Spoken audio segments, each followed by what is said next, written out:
Hi, this is Joseph Fink, creator of Welcome to Найт-Вейл, the only one. All others are lies and illusion. Here's the news real quick. Our West Coast tour is just a couple of weeks away now. A brand new script no one's heard yet. Incredible live weather guests. These shows are a lot of fun and you should check one out. Many are sold out, but there's still tickets left in some cities. Plus, we're doing a couple of free bookstore appearances if you missed a ticket.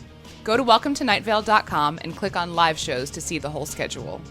Meanwhile, on our store, along with the new Найт-Вейл and Desert Bluffs posters and the new summer reading program tote bags, we just have a ton of new stuff. Найт-Вейл hoodies, Sheriff Secret Police hoodies, 2 new posters of original Найт-Вейл art, and campaign posters for Hiram McDaniels and the faceless old woman who secretly lives in your home, so you can show everyone your allegiance. Go to welcometonightvale.com and click on store for these and more than these. Hey, if you like what we do here with our show and you want to help us scream silently at the sky that's also screaming silently, please consider signing up for a small monthly donation. We really do depend on all of you. Those who donate a little more get a special personal audio thank you from Cecil himself. Thank you to Nicholas Ginaldi, Caitlin Roper, and William Shortle for donating already. Go to welcometonightvale.com and click on donate to join them.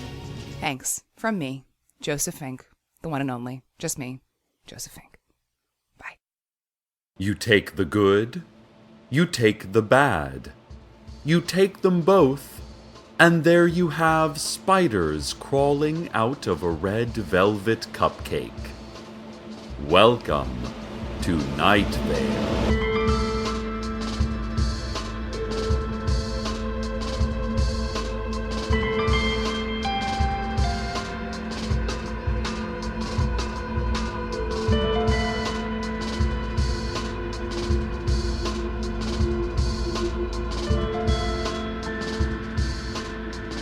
We start today's show with some exciting agricultural news.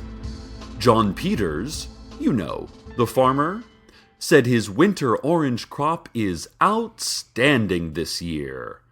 He said there are oranges everywhere. Delicious clementines, juicy Valencias, rich navels, and bold blood oranges. John said there are so many oranges, a real bumper crop, he said. A real orange-tacular, he did not say. A real orange-a-thon, he never would have said. A real orange-ocalypse, he may have thought, but kept to himself. John, speaking to a pack of local reporters, and backed by a group of farmers wearing black double-breasted suits and red silk ties, said this is the dawning of a new citrus economy in Найт-Вейл. John said, "Citrus is our future. Citrus holds the key to prosperity. Citrus holds the key to health. One particular orange here literally holds the key to a one-sided door in the middle of the desert. If you find that orange," John said, "I will pay you dearly for it." Or rather, John corrected himself, "you will pay dearly for it." Then John said, "Either way, whatever. Would love to have that orange, my friend. Would love to have that orange. Yes, sir," he punctuated. Or ma'am. Or neither. I mean, whoever. Sure would love to have that orange, he chuckled while sweating and adjusting his wooden hat. John then tossed some oranges to the reporters. The reporters caught the oranges and then began to disappear and reappear, blinking in and out of existence. Quickly at first, then slowly, then more out of existence than in, until they were all gone. More on this story as it develops. The city council announced today that they just can't be here anymore. They said this in unison, standing in a cramped meeting room and wearing tiny rectangular sunglasses. They added that they wish us all the best in our final weeks. Then, They made the standard American Sign Language "I love you" gesture as smoke filled the room. Witnesses said the smoke smelled of maple and was a little briny, but not unpleasantly so. When the haze cleared, the city council was still standing in the room, apologizing, claiming, "This usually works," and then, no longer speaking in unison, casting blame on each other for not believing hard enough, and that if it weren't for so-and-so, they'd all be on a beach somewhere, safe from the bears or whatever those things are. When asked for an explanation about the bears, or whatever those things are, the council simply whispered in unison, "Mistakes." No follow-up questions were asked, as the reporters became physically and emotionally occupied with the dozens of agitated starlings that began pouring from the air conditioning duct. You know, listeners, I've been thinking about John Peters' orange grove. I did a little digging online and found that orange trees are not native to deserts. I also emailed my boyfriend Carlos about this. He's a scientist, which kind of makes me a scientist too. Here's Carlos's email back to me just now. "Cecil, I'll do my best to answer your questions, but do know that I don't specialize in botany or dendrology. I am a scientist. I study science, not plants or nature. I did drive out past John's farm a month ago, and there wasn't a single tree, just acres and acres of rocky, cracked, flat ground. There's no way he could have grown anything natural on that land, let alone a bountiful orange grove, especially in just a few weeks. As far as your other question goes, let's stay home tonight. We ate out last night. Plus, there's a new documentary about scatterplot matrices on Netflix I've been wanting to see. Also, The Man Who Shot Liberty Valance is on TBS again. We could rewatch that. I'll make pasta if you can pick up some, etc., etc., etc. Carlos goes on about weekend bowling plans. You know what? You don't need all this. Okay, I think that's all he had about the orange trees. I do hope we watch Liberty Valance, though. I love that film. And now a word from our sponsors. Tired of waiting in line at the post office? Scared of the unexplained blood pouring from the P.O. boxes? Confused by screams that no one else hears? Terrified of leaving your home? Try Stamps.com. With Stamps.com, you can print your own postage and avoid the long lines and predatory birds so common at the post office. You can even have your postal carrier pick up your packages, as long as you are careful to never look the carrier in the eyes, as this is a sign of aggression, and you may scare your postal carrier away. Stamps.com has a special offer for Найт-Вейл community radio listeners. Sign up today and receive a bag of magic rocks, $50 worth of self-loathing, and a free scale, so you can arbitrarily assign numbers to material objects. To claim your new member benefits, simply visit Stamps.com and press your forehead against the radio mic in the upper right of your screen until your entire body falls forward into the alternate Stamps.com universe. Stamps.com will tell your family you loved them very much. Stamps.com will tell your family that Stamps.com loves them very much. Come here, family. You are all our family now, Stamps.com will say, stretching their many boneless arms around your terrified family. Come here. We are all loving family. Stamps.com. You live in a dying world. We love you. Ladies and gentlemen, we've just received word that the Ralphs is stocked full of fresh orange juice from John's farm. It's called JP's OJ, where the O in OJ is a bright cartoonish sun with big pink eyes and a strained, toothy smile. And the J is a sickle the sun is using to slice down ripe oranges from a large tree.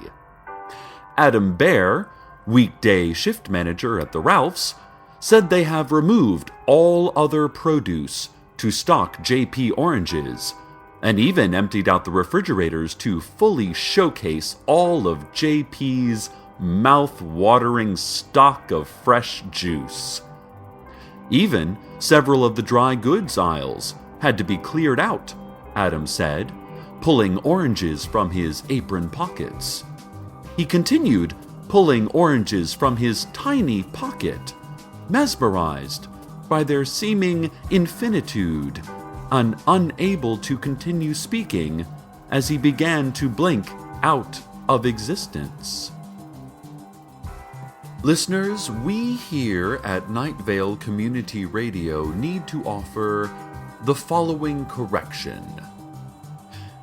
In a previous broadcast, we described the world as real. We indicated, using our voice, that it was made up of many real objects and entities, and we gave descriptions of these disparate parts. We even went so far as to ascribe action and agency to some of these entities. But, as we all know, nothing can be fully understood to be real.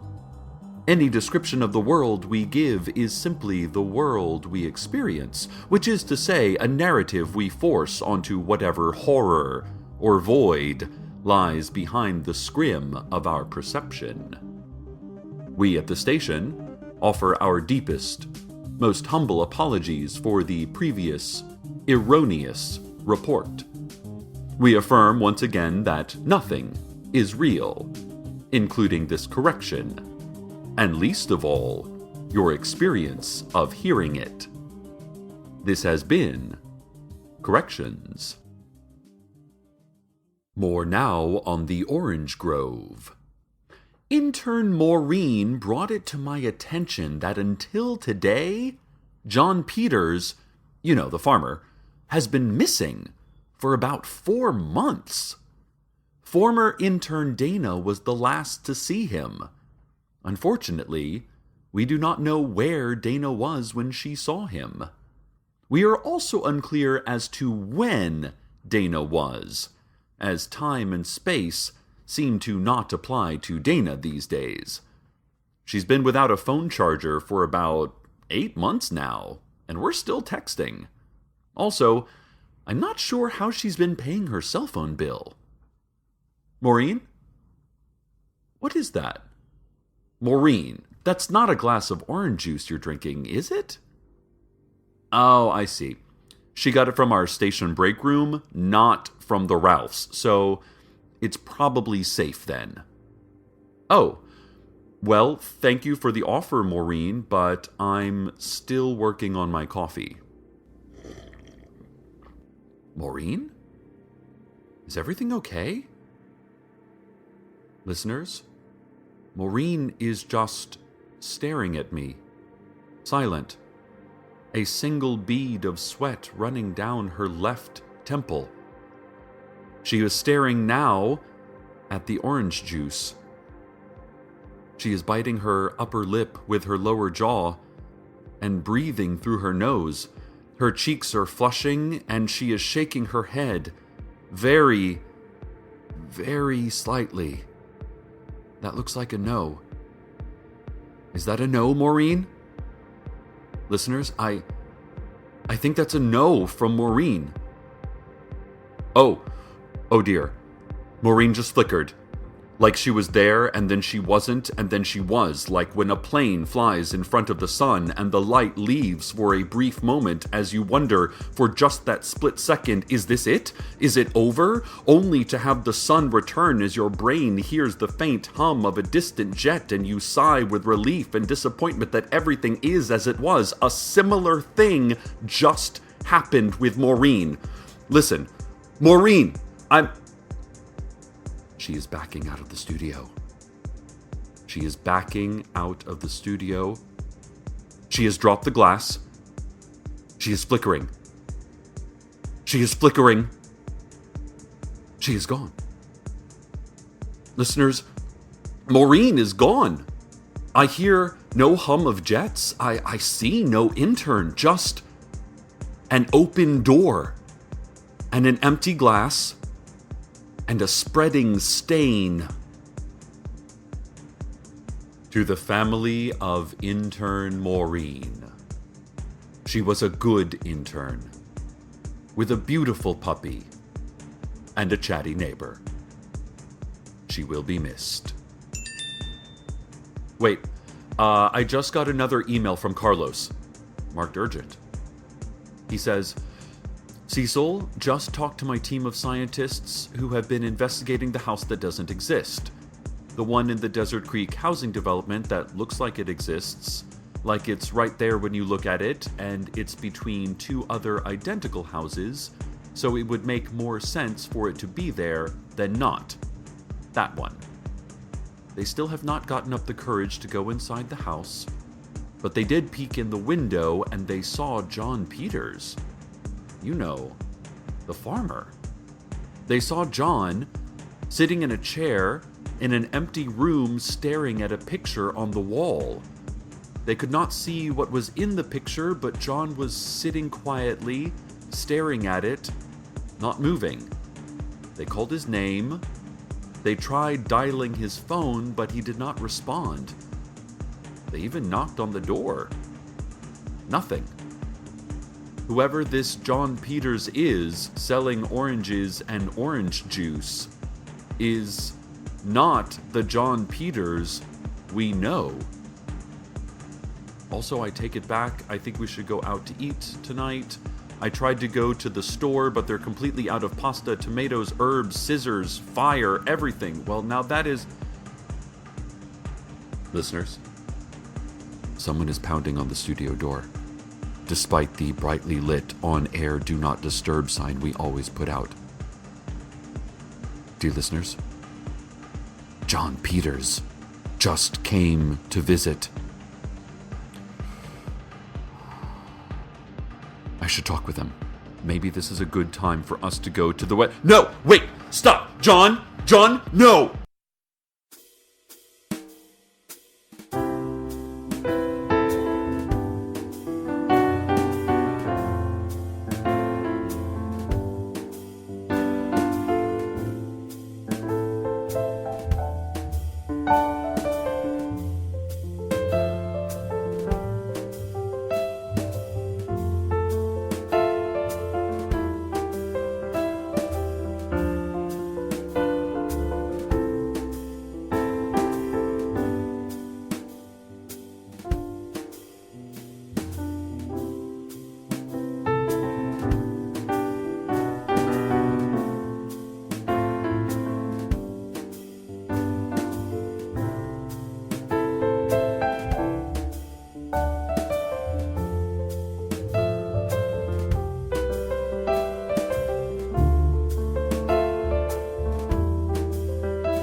listeners. Listeners, what a fretful few moments we just had. John Peters, you know, the imposter, he burst into our studio and tried forcing me to eat an orange. I attempted to reason with him, attempted to talk about our old bowling league and the wood shop class he used to teach. I even asked him about the hilarious times we used to have standing silent and trance-like in front of the ancient chalk spire, predecessor to the current brown stone spire. Our mouths frothing, our minds spinning, our ventricles slowing. But John did not acknowledge any of these fond memories. As a last resort, with the orange nearing my face and my back pressing hard against the sharp edge of my broadcast table, I grabbed my phone to tell Carlos that if I didn't make it home tonight, it wasn't because I didn't love him or didn't want to watch a documentary on special scientific graphs, or was too obsessed with my job to relax and enjoy a good meal and some television. It was only because I was zapped out of existence by a lunatic non-John Peters. And that, in fact, I do love Carlos, and I would want nothing more than to watch a documentary on scientific graphs over some homemade linguine, or to go out to eat again, or whatever. But then, as I grabbed my phone, I thought, that's way too long to write for a text. So I just hit John Peters upside the head with it, knocking him unconscious. And the sheriff's secret police came to carry the fake John away, telling me that I didn't see anything here. But then the StrexCorp affiliated station management arrived and asked the sheriff and his secret police to stand down, and that they, the secret police, didn't see anything here and to move along like nothing happened. The secret police nodded and quietly shuffled out of the building, heads facing down at their shoes. There's still an empty OJ glass on the floor. The carpet around it is dark, not with liquid stain, but with void. The spilled juice has taken the rug wherever it has taken Maureen, wherever it has taken the reporters, wherever it probably took the real John Peters, you know, the farmer. Oh. My producer, Daniel, just gave me a disapproving smile as he handed me this note. StrexCorp Synernists Inc., majority shareholder of JP's OJ Ltd., is recalling all oranges and juices due to... And here there's just a dark red smudge across the words. StrexCorp apologizes for any inconveniences, disappearances, lethargy, and or multiplicity you may have experienced. Oh. Carlos texted. No pasta, but there's leftover falafel and an unopened bag of nutmeg seeds to snack on. XOXO. And then there's an emoji of two dinosaurs chasing an early 80s Ford Mustang up a palmetto-lined suburban street as some residents look on, shocked and scared, a few laughing, others undisturbed as they mow their lawns or sculpt their fruit-shaped topiary bushes. Oh, man. Oh, that's very cute. Listeners, let me release my own special announcement. Cecil Palmer would like to not be late for dinner. Stay tuned next for an hour that will feel like minutes, but will in actuality take weeks. Good night. Найт-Вейл. Good night.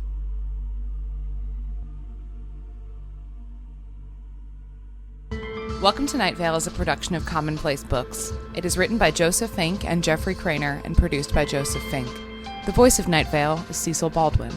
Original music by Disparition. All of it can be found at disparition.info or at disparition.bandcamp.com. This episode's weather was Black, White, and Red by Emerus Cronin. Find out more at soundcloud.com/Emerus-Cronin. Comments, questions, email us at nightvale@commonplacebooks.com or follow us on Twitter at Night-Vale Radio. Check out welcometonightvale.com for more information on this show, as well as all sorts of cool Night-Vale stuff you can own. And while you're there, consider clicking the donate link. That'd be cool of you. Today's proverb. A journey of 1,000 miles begins with a single command from a satellite-activated mind control chip.